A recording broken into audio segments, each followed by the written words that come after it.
Now, here's Dominic Carter on Talk Radio 77. There is nothing more relevant today than crime across the country and in this area.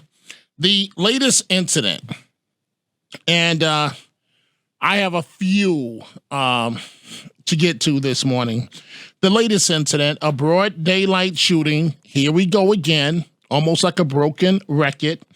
3 teens shot in Queens. The youngest victim of this drive-by shooting is a 14-year-old girl. Dominic, why do you focus on crime so much? Why? The 14-year-old girl, and this happened in Fresh Meadows, the 14-year-old girl or the others that were wounded, they could be your child, they could be my child. And for her part, Governor Kathy Hochul, she's one of those elected officials I'm talking about with the message of we're going to, and we're going to stop you, and the cavalry is on the way. Well, where is it? Governor Hochul has tough words for subway criminals. She, it's believed that it's the first time that a sitting governor, for the first time on Wednesday, visited an MTA board meeting.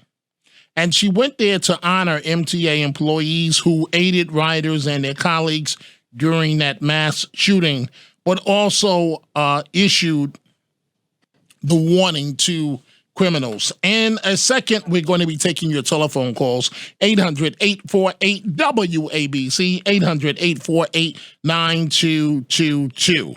So, an incident in the Bronx, right? 1 arrested, 5 wanted. And if you don't believe me, go look at the video. Go look at the video.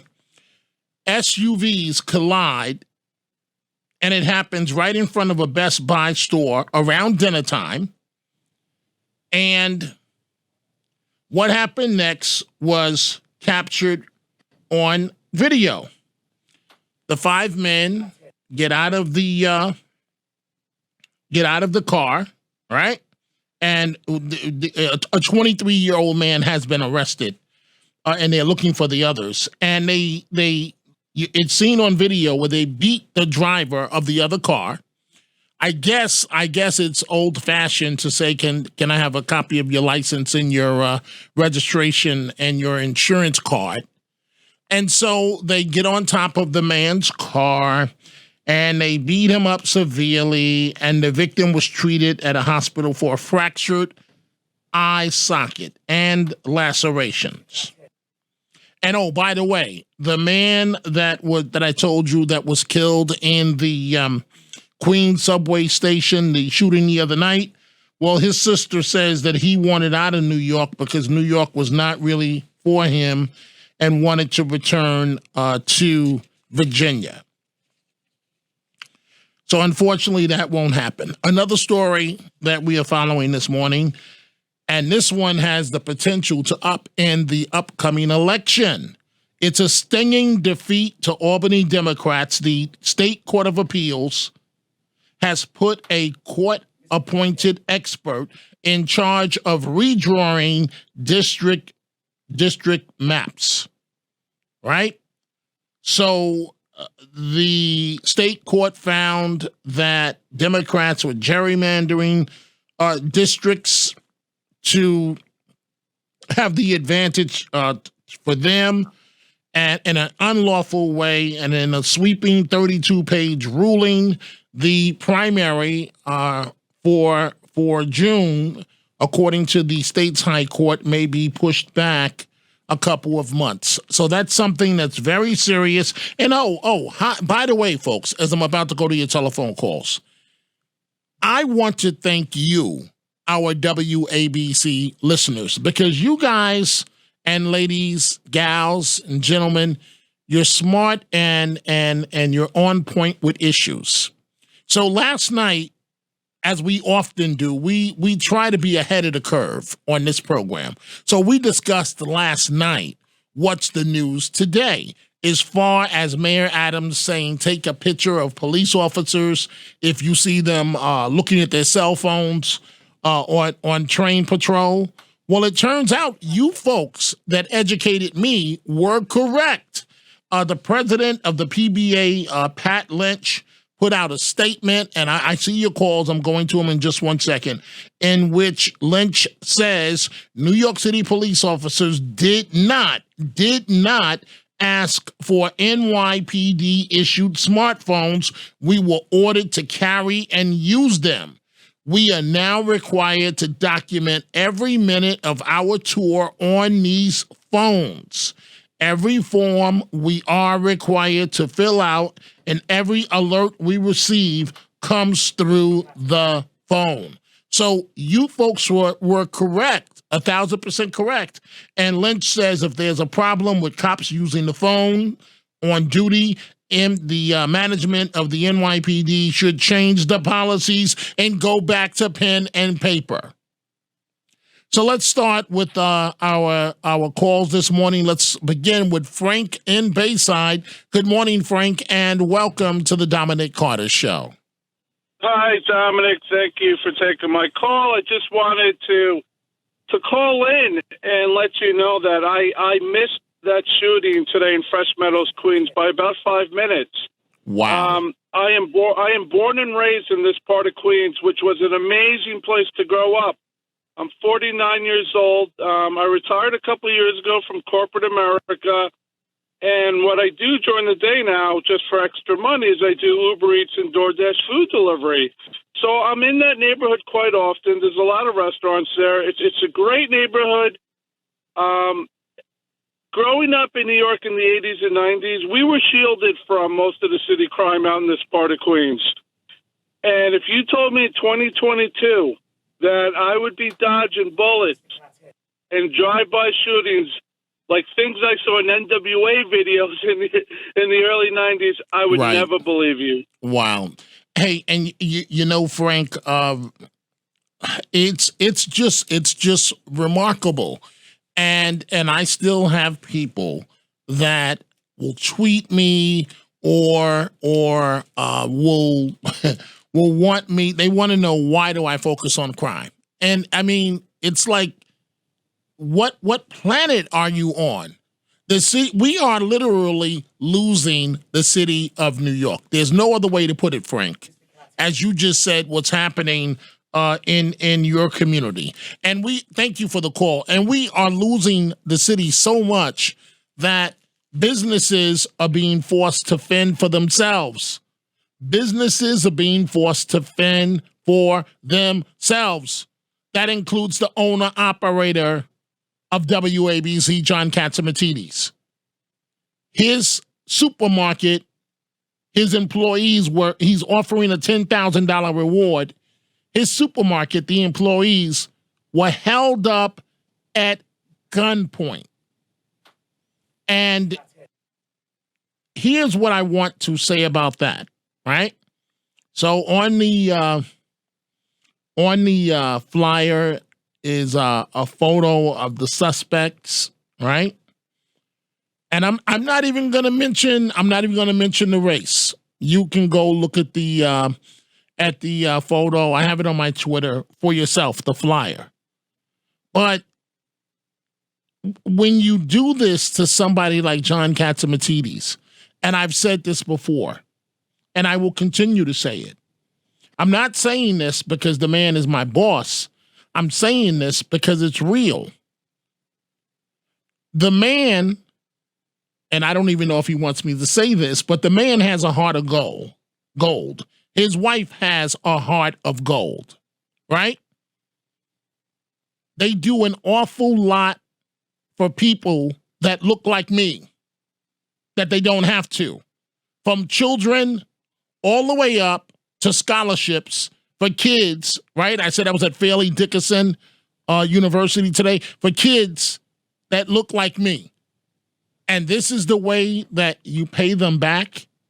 You go into their grocery store and rob the staff at gunpoint. It is disgusting. And here is what Mr. Catsimatidis had to say about this on his own radio show, Cats at Night. We have a headline. One of our Christine stores had armed robbery, and there's a $10,000 reward. And why is it now a federal crime, John? It's a federal crime because they tied up the manager and his assistant, and that made it a federal crime. And these guys are going to go away forever. And the point being that businesses in New York City are now being forced to fend for themselves. Don't blame the NYPD. They are going on the instruction of their bosses. Blame the woke politicians. They're the ones to blame in this situation. Let's go to Alana in Westchester. Good morning. You're on Talk Radio 77 WABC. Dominic, I have to thank you because your show is exactly what we have to have. And you talk about crime because it's real, just like you said. And I appreciate that. And you're honest. And let me say this about Eric Adams, okay? I find that he is disgraceful. He's like a coward because he wants people to take pictures of the police. But I think, and someone said it on the Greg Kelly show today, we need to take pictures of him messing around in these clubs, okay? He is failing. And why he's failing is he wants to deflect off of the police. And I just like to address the police, that the ones that die for us are the police. Their families lose their fathers, their brothers, whatever, right? No doubt about it. No doubt about it. The police are there for us, to protect us, and to die for us.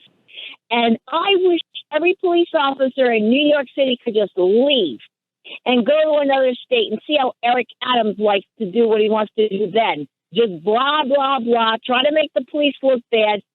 He's the bad guy. The police are the heroes.